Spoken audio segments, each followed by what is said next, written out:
back to Season 3, Episode 4 of Tiger Talk. We're your hosts. I'm Miller. I'm Carolyn. And I'm Sophia. We are East students at John Tyson Elementary in Springdale, Arkansas.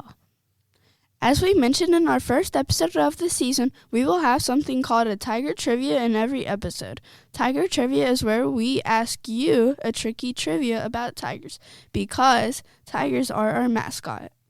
So, here's Cash with today's Tiger Trivia. Hi, Cash. Welcome to the show. Hello. Thanks for having me on Tiger Talk. Okay, here's my tiger trivia. How fast can tigers run?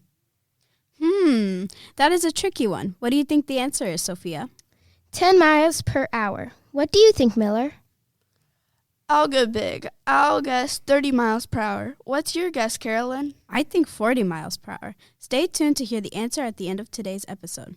This season, we are helping parents learn ways to guide their kids toward personal success. In our last episode, Miss Susan Jobe from the Arkansas Department of Education talked about the book Guide for Life, 5 Skills for Personal Success. If you missed the episode, check it out. GUIDE is an acronym, and we are going to have a show about each letter.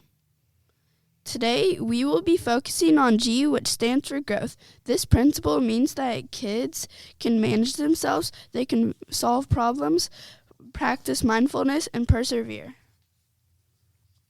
The goal of this principle is for kids to regulate their emotions and feelings, manage their stress, and set and achieve goals at home and in school. Today, we have our school counselor, Miss Dudley, here to talk to you about how to help your kids calm down in a stressful situation. Welcome back to Tiger Talk, Miss Dudley. Please tell us a little bit about yourself. Well, I'm so glad to be back here with you guys. My name is Julie Dudley, and I have been the school counselor here at Tyson for, I believe this is my 12th year. I can't believe time flies when you're having fun. What tips do you have for parents who are trying to teach their kids to calm down? Well, we talk a lot about taking deep breaths here at Tyson, and we talk a lot about it because it really does work. And basically, we just need to take a deep breath and fill up our lungs.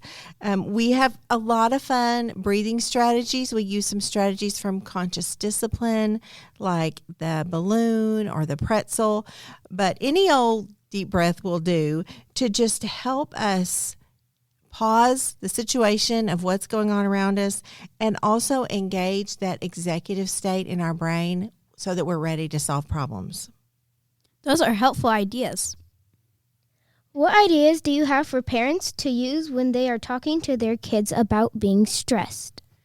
Well, I'm glad you mentioned stress because more than ever, I'm talking to kids about being stressed, and younger kids than ever. It used to be just 5th graders. We're kind of worried about testing, but now we have kids in all grade levels who are feeling stressed. And so I think the most important thing I would encourage parents to do is just to listen to them.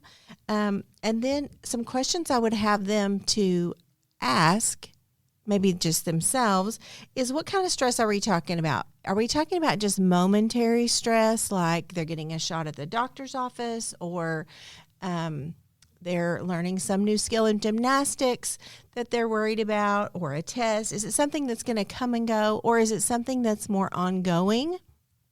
There might be an illness in the family or a move that's coming up, or is it something that they're just focused on and can't let go of? So those are some questions that I would have parents kind of listen for.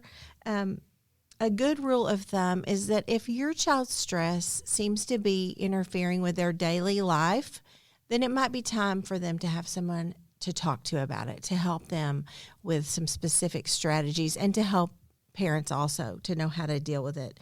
But if we're looking at just that momentary stress or something that you can attribute the stressor to that's going to kind of come and go, then I think positive self-talk is important, to just teach kids to sort of be their own cheerleader and say things like, I can handle this, I've got this, I'll be okay, this won't last long. Things like that are helpful. And then research shows that gratitude helps reduce anxiety. So, like if their child is having trouble sleeping at night, just encourage them to lay there and make a list of things in their mind that they're thankful for from that day. Just little tips like that can help kids.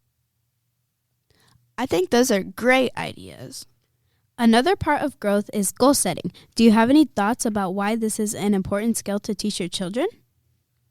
Yes, I do. A goal is really a plan for the future. And so I think goal setting inspires hope for us that things are not as they always will be.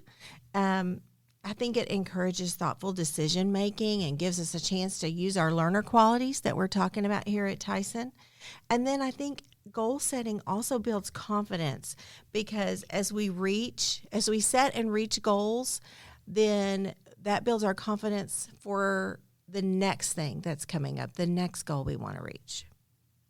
I know that it is hard for kids to plan and organize their time in order to accomplish a task, but it is an important skill to learn.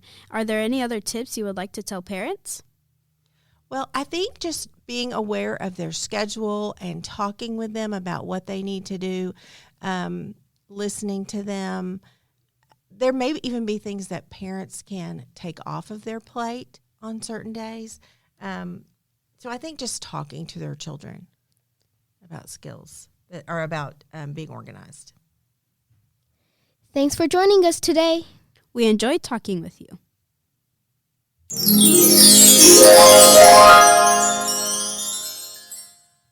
The E students at our school have started a campaign to spread positivity. What is the best way you know to spread positivity? Well, I think it's got to be just looking at someone in the eye and smiling at them, whether it's in the hallway here at school or on the bus or at Walmart. I feel like people more today are less engaged. We're looking at our phones, our heads are down. So I think just by acknowledging people and smiling at them, that spreads positivity and lets them know that you matter, that they matter to you.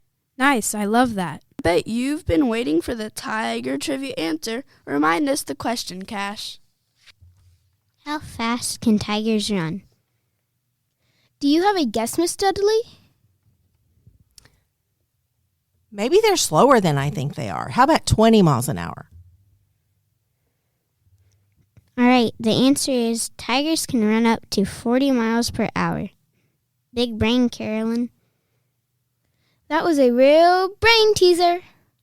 Since our school mascot is a tiger, we roar at the end of every episode. What do you think, Miller? Shall we share our best roars with our listeners?